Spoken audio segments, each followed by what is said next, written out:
Today for our daily cancellation, we will be canceling the pollsters at CBS.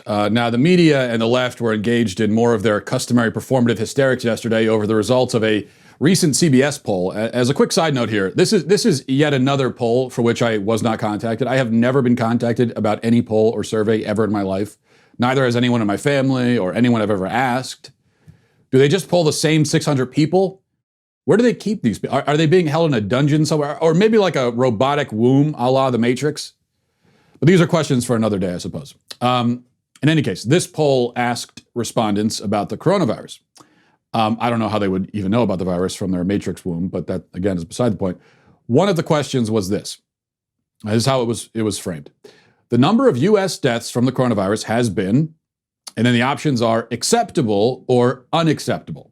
And as you can see, 50% of Republicans said it was acceptable, while 90% of Democrats bravely took a stand and said, no, death is unacceptable, entirely unacceptable. I will not accept it.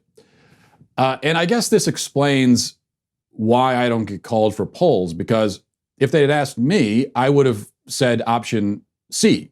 The poll question is unacceptable because the poll question is unacceptable because it's stupid and incoherent and has absolutely no function or purpose except to trap Republicans into saying exactly what 57% of them did say. Acceptable? What the hell could that possibly mean in this context? To call something acceptable is to say that you accept it. And to say that you accept it is to say that you will allow it, you will tolerate it, you will bear it. So what else could a death toll be other than acceptable? Phrased another way, what choice do I have but to accept it? 1,500 people died when the Titanic sank. Is that acceptable to me? Well, it's sad. I don't like it. I wish it hadn't happened.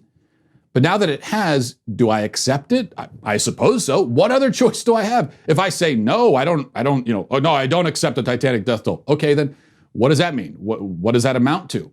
Can I cause those lives to regenerate by refusing to accept their loss? Will the ship emerge from the icy depths fully intact because Matt Walsh has announced that its sinking was simply unacceptable to him? Everything that has happened in the past is acceptable to you because it must be. It might also be horrible, infuriating, outrageous, tragic, terrible, a million other things. But it must also be acceptable because you have literally no other option besides begrudging acceptance. Try conducting a poll on an airplane after both engines have failed and it's plummeting to the earth. Ask the passengers if gravity is acceptable to them. I'm sure a lot of them will say no, but sadly, gravity will still be gravity and they're still going to be going down whether they accept it or not. So the dichotomy of acceptable versus unacceptable is meaningless here. There's a reason why nobody ever polls, to ask how many cancer deaths are acceptable or diabetes deaths or heart disease or car accidents. If they did, you might think on one hand, no deaths are acceptable. Death itself is unacceptable. But on the other, if you possess even the slightest capacity for honest self-reflection and assessment, you will see that inevitabilities don't care whether you accept them or not. Now, you could argue that what this question is really trying to ask is whether the respondents think the response to the coronavirus was acceptable, whether more could have been done, whether steps could have been taken to save some of those lives, whether the policies put in place were effective or not, etc. But those are not the questions that were asked. Those questions could have been asked, have been asked, but this question is different. This is asking whether you accept what has already occurred. They might as well ask you whether you accept that the color blue is not the color red. You might say that I'm playing a game of semantics here, splitting hairs, missing the larger point. But if you say that, I would say that it is you who is missing the larger point, because the fact that the question makes no real sense is exactly the point. It's why it was posed in the first place. There is no right answer to a nonsense question.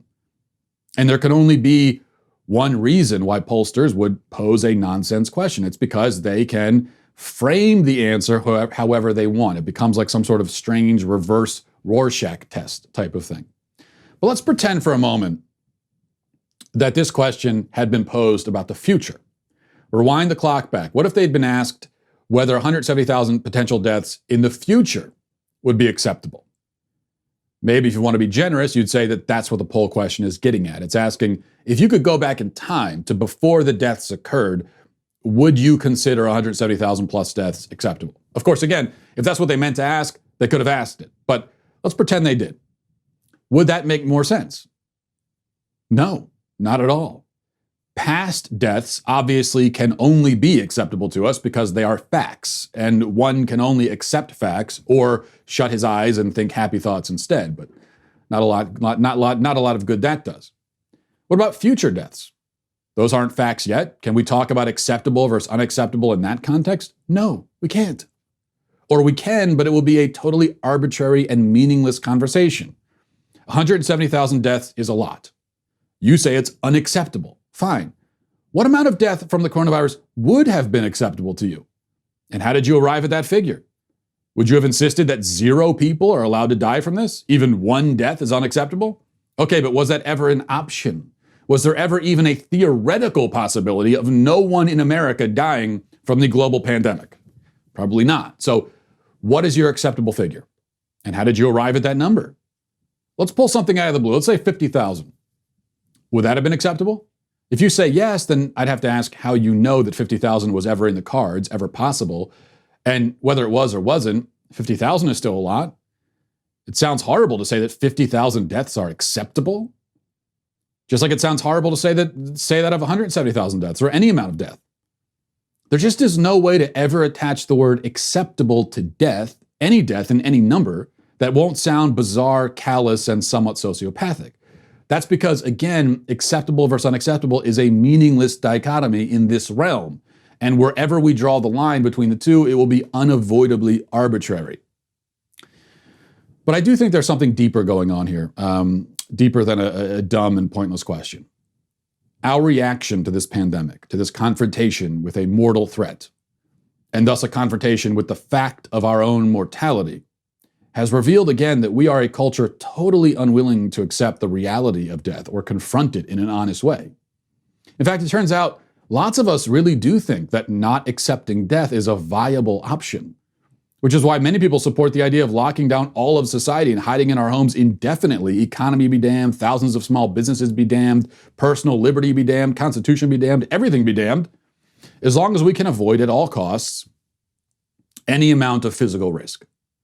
We cannot bring ourselves to face the fact that this disease is out there, that it will probably always be out there in some form, and that people will die from it. That we can and should take steps to mitigate the risk to some extent, but that society still must function, and that as society functions, people will die from this and a million other things. We can't face that because we're so terrified of and overwhelmed by the very idea of our own mortality.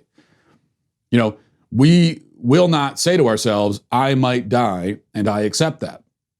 And we mock anyone who does say it as though they're suicidal nihilists, when in fact, those, they're saying it are only acknowledging a fact that applies to us too, no matter what we do, because we cannot escape mortality any more than we can escape the waves on the ocean while we sail across it. Another example of this feeble refusal to accept the inevitable can be found in climate alarmism. Alexandria Ocasio-Cortez this weekend tweeted in response to the news that 2 hurricanes might strike the Gulf Coast at the same time, and she said, "Talk to me again about how a Green New Deal goes too far to address the problem." This is a woman who really believes that a piece of legislation can stop hurricanes. It's not an exaggeration to say that climate alarmists like her think we can legislate hurricanes away. They believe we can raise our hands and halt the winds and calm the seas like gods. Our utter powerlessness in the face of these natural forces is too much for them to accept. Our smallness and finitude and vulnerability against the scale of the whole earth and cosmos is so terrifying that they try to reduce it all down to a problem for bureaucrats in DC to handle. They might as well hold a congressional hearing to come up with a strategy to stop our galaxy from colliding with Andromeda in 5 billion years. The refusal to face the inevitable and the unstoppable, especially that most inevitable and unstoppable of things, mortality, has been a driving force for human society since the birth of consciousness. But in our society in particular, the force is very strong.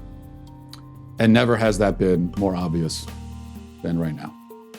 And that is why, wait, who was canceled at the beginning of all this? Oh yeah, CBS pollsters are canceled. Hey, you right there. Hit the subscribe button right now. Do it right now. I thank you for your compliance. It's somewhat appreciated.